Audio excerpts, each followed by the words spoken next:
Pernah nggak sih kamu bertanya-tanya, kenapa ada orang yang seolah-olah rezekinya selalu lancar? Apapun yang dia lakukan, hasilnya ada saja. Entah itu usaha kecil yang baru dirintis, kerja kantoran, bahkan hal-hal sederhana seperti ikut lomba kecil-kecilan, selalu saja dia dapat kesempatan dan keuntungan. Sementara di sisi lain, ada kita yang rasanya sudah berusaha keras, banting tulang, tapi hasilnya masih jauh dari apa yang diharapkan. Kadang muncul perasaan, apa rezeki memang cuma buat orang-orang tertentu aja ya? Apa saya nggak pantas? Pertanyaan ini wajar banget muncul karena manusia seringkali mengukur dirinya dari hasil yang terlihat. Kita lihat orang lain punya rumah lebih cepat, bisa jalan-jalan ke luar negeri, punya pekerjaan yang stabil, atau bisnis yang tumbuh pesat, dan kita pun merasa tertinggal. Padahal, kita nggak pernah benar-benar tahu apa yang terjadi di balik layar kehidupan orang lain. Yang menarik adalah, seringkali rezeki memang terlihat seperti mendatangi orang tertentu. Bukan semata karena mereka lebih pintar atau lebih kaya dari awal, tapi ada sesuatu yang membuat hidup mereka seperti lebih terbuka terhadap peluang. Ada sesuatu yang secara konsisten mereka lakukan, yang mungkin jarang kita sadari. Dan di titik inilah kita perlu berhenti sebentar, lalu jujur bertanya ke diri sendiri. Sebenarnya apa sih makna dari rezeki? Apakah cuma soal uang yang masuk ke rekening? Atau ada sesuatu yang lebih luas, lebih dalam, dan justru sering kita lewatkan? Di video ini, saya ingin berbagi cerita, mulai dari pengalaman pribadi hingga refleksi tentang bagaimana sebenarnya rezeki bekerja dalam hidup kita. Karena mungkin rahasia rezeki bukan soal mengejar, tapi soal menjadi pribadi yang layak disinggahi. Saya masih ingat beberapa tahun lalu ada masa di mana saya benar-benar merasa putus asa soal rezeki. Waktu itu saya baru saja keluar dari pekerjaan tetap. Alasannya sederhana, saya ingin mencari sesuatu yang lebih bermakna, lebih sesuai dengan hati. Tapi keputusan itu ternyata tidak mudah. Tabungan semakin menipis, sementara kebutuhan tetap jalan terus. Saya mencoba banyak hal. Ada saat di mana saya menawarkan jasa kecil-kecilan, dari menulis, bantu desain sederhana, sampai jualan produk online. Tapi hasilnya hampir nihil. Saya merasa seperti orang yang berlari kencang, tapi tetap tidak sampai ke garis finish. Sementara ketika saya buka media sosial, saya lihat teman-teman lain dengan usia sebaya sudah punya penghasilan stabil, bahkan ada yang bisa beli rumah. Perasaan iri dan minder itu muncul, jujur saja. Suatu malam saya duduk sendirian di kamar, memandang atap, dan bertanya, kenapa ya hidup rasanya berat sekali? Apa saya salah langkah? Atau mungkin rezeki memang tidak berpihak pada saya? Namun, seiring berjalannya waktu, saya mulai menyadari sesuatu. Ada momen-momen kecil yang sebenarnya bisa disebut rezeki, tapi karena mata saya hanya fokus pada uang, saya melewatkannya. Misalnya, ketika ada teman yang tiba-tiba mentraktir makan, padahal saya sedang benar-benar bokek. Atau ketika saya mendapatkan kesempatan belajar gratis dari orang yang lebih berpengalaman. Bahkan waktu ada orang asing yang memberi tumpangan motor saat saya kehabisan bensin, itu pun sebenarnya bentuk rezeki. Dari pengalaman-pengalaman kecil itu, saya jadi mulai mengubah cara pandang. Saya sadar, rezeki bukan cuma tentang angka di rekening. Rezeki adalah tentang bagaimana kita diberi kesempatan, perlindungan, bahkan orang-orang baik yang hadir di sekitar kita. Dan perubahan cara pandang ini membuat hati saya lebih tenang. Saya mulai bekerja bukan hanya untuk mengejar uang, tapi untuk memberi nilai. Ketika saya tulus membantu orang lain, rezeki itu datang dengan cara yang tidak terduga. Ada orang yang tiba-tiba menghubungi untuk proyek, ada klien yang datang tanpa saya promosi besar-besaran, bahkan ada peluang kerjasama yang lahir hanya dari obrolan santai. Dari situ saya belajar, mungkin rezeki itu memang punya rasa. Dia akan lebih mudah singgah ke hati yang lapang, ke orang yang tidak hanya fokus menerima, tapi juga memberi. Kalau kita bicara soal rezeki, seringkali yang langsung muncul di pikiran adalah uang. Gaji bulanan, keuntungan bisnis, atau angka di rekening.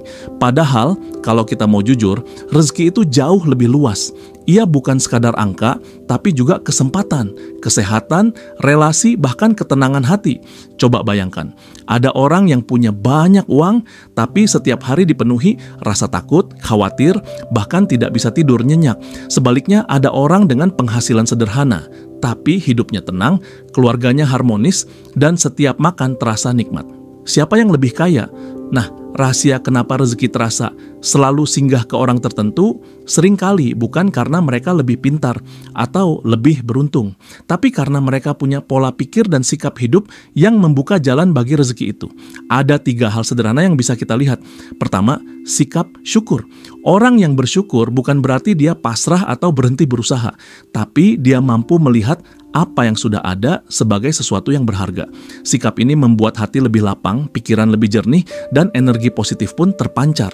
Aneh tapi nyata, orang yang bersyukur biasanya lebih mudah mendapatkan peluang karena orang lain pun nyaman berinteraksi dengan dia. Kedua, kebiasaan memberi. Mungkin kamu pernah dengar, semakin kita memberi, semakin kita menerima. Banyak orang menganggap itu sekadar slogan, tapi faktanya, memberi membuka aliran rezeki. Memberi bukan cuma soal uang, bisa berupa waktu, perhatian, atau ilmu. Orang yang ringan tangan membantu biasanya justru mendapat pertolongan balik di saat dia paling membutuhkan. Ketiga, sikap belajar dan terbuka pada peluang. Rezeki sering datang dalam bentuk kesempatan yang kadang tersembunyi. Masalahnya, banyak orang menolaknya karena merasa belum siap atau terlalu takut gagal. Padahal, orang-orang yang berani mencoba hal baru meskipun kecil, justru lebih sering dihampiri rezeki. Saya teringat satu contoh sederhana. Ada teman yang awalnya hanya suka membuat kue sebagai hobi. Dia sering membagikan kue buatannya ke tetangga. Lama-lama ada yang pesan, lalu berkembang jadi usaha kecil, sampai akhirnya sekarang bisa membuka toko. Apa yang dia lakukan? Sesuatu yang sangat sederhana, menyalurkan hobi, memberi dengan tulus, dan membuka diri pada kesempatan. Rezeki kalau dipikir-pikir mirip dengan tamu. Dia akan lebih betah singgah di rumah yang ramah, terbuka, dan bersih. Kalau kita hidup penuh keluhan, iri, dan hanya fokus menerima tanpa mau memberi, rezeki pun enggan mampir. Tapi kalau kita menjaga hati, berusaha dengan jujur, dan tetap terbuka, rezeki itu seperti punya alasan untuk datang lagi dan lagi. Jadi mungkin bukan soal kenapa rezeki selalu singgah ke orang tertentu, tapi lebih ke apa yang membuat mereka layak disinggahi. Dan kabar baiknya, setiap dari kita bisa belajar untuk menjadi pribadi yang seperti itu. Bukan berarti hidup langsung berubah instan, tapi langkah-langkah kecil yang konsisten akan membuat rezeki terasa lebih dekat. Mari saya ceritakan 3 orang dengan kisah yang berbeda. Tokoh pertama, Rina, seorang karyawan biasa. Rina bekerja di sebuah perusahaan dengan gaji pas-pasan. Teman-temannya sering berkata, dengan gaji segitu mana bisa nabung, apalagi kalau mau punya rumah. Tapi ada hal unik dari Rina. Dia selalu terlihat tenang bahkan ceria. Ketika menerima gaji, dia selalu menyisihkan sedikit untuk membantu orang tua dan menyumbang ke panti asuhan. Bukan jumlahnya yang besar, tapi hatinya yang ringan memberi. Yang mengejutkan, beberapa tahun kemudian, Rina dipromosikan menjadi kepala divisi. Atasannya bilang, alasan utamanya bukan sekadar karena kemampuan kerja, tapi karena Rina selalu punya energi positif, bisa diandalkan, dan dipercaya. Dari sana rezekinya mengalir lebih deras. Orang-orang suka bekerja dengan dia dan peluang pun datang. Tokoh kedua, Budi, seorang penjual nasi goreng. Budi memulai usahanya dengan gerobak kecil di pinggir jalan. Banyak orang bilang bisnisnya tidak akan besar karena pesaingnya banyak. Tapi Budi punya kebiasaan sederhana. Dia selalu ramah dengan pembeli, tidak pernah pelit senyum, dan sering memberi bonus kecil, entah tambahan kerupuk atau porsi nasi lebih banyak. Pelanggan merasa dihargai dan mereka pun kembali lagi, bahkan mengajak teman. Dari gerobak kecil, usahanya berkembang. Sekarang Budi sudah punya 3 cabang warung nasi goreng. Semua dimulai bukan dari modal besar, tapi dari sikap memberi dan melayani dengan tulus. Rezekinya datang karena dia menciptakan rasa nyaman bagi orang lain. Tokoh ketiga, Santi, seorang ibu rumah tangga. Santi tidak bekerja kantoran, tapi dia punya hobi membuat kerajinan tangan. Awalnya hanya untuk mengisi waktu, dia sering membagikan hasil buatannya ke tetangga. Suatu ketika, ada tetangga yang memotret karyanya dan mengunggah di media sosial.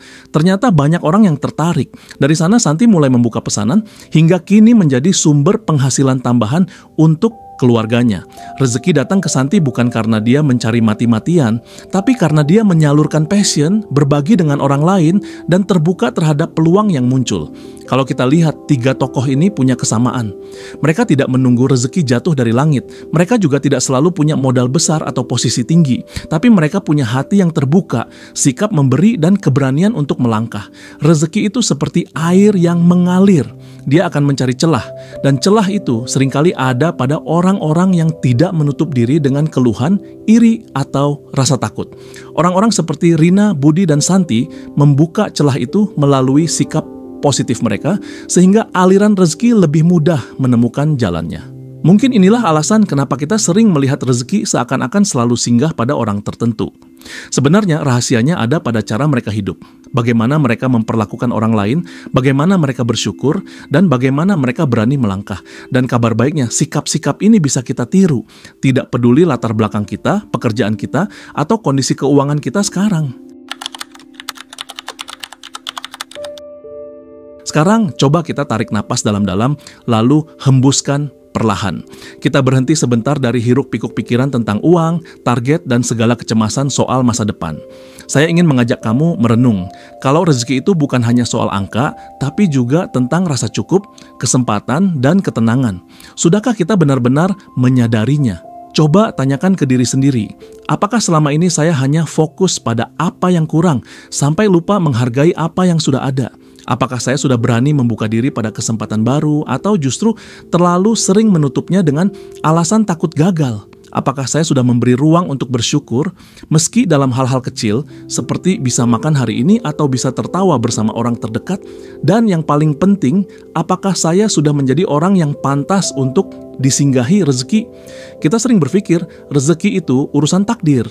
Dan memang ada bagian yang tidak bisa kita kendalikan, tapi ada juga bagian yang bisa kita upayakan. Sikap kita, cara kita memperlakukan orang lain, cara kita melihat hidup, itu semua menentukan seberapa lapang hati kita, seberapa siap kita menerima. Bayangkan kalau rezeki itu seperti seorang tamu.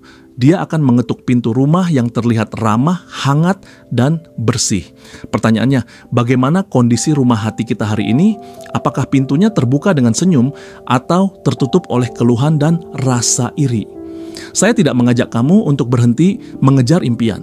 Kita tetap perlu bekerja keras, berusaha, dan berjuang. Tapi dalam perjalanan itu, jangan lupa ada hal-hal sederhana yang bisa membuat hidup kita terasa lebih kaya, bahkan sebelum angka di rekening berubah. Mungkin saat ini kamu sedang merasa jalanmu berat, tapi coba lihat sekelilingmu. Ada nafas yang masih bisa kamu hirup, ada orang-orang yang mendukungmu, ada kesempatan yang menunggu untuk dicoba. Semua itu adalah rezeki yang sering kita remehkan. Jadi pertanyaannya sekarang bukan lagi kenapa rezeki selalu singgah ke orang lain, tapi apa yang bisa saya lakukan hari ini agar rezeki juga betah singgah ke hidup saya.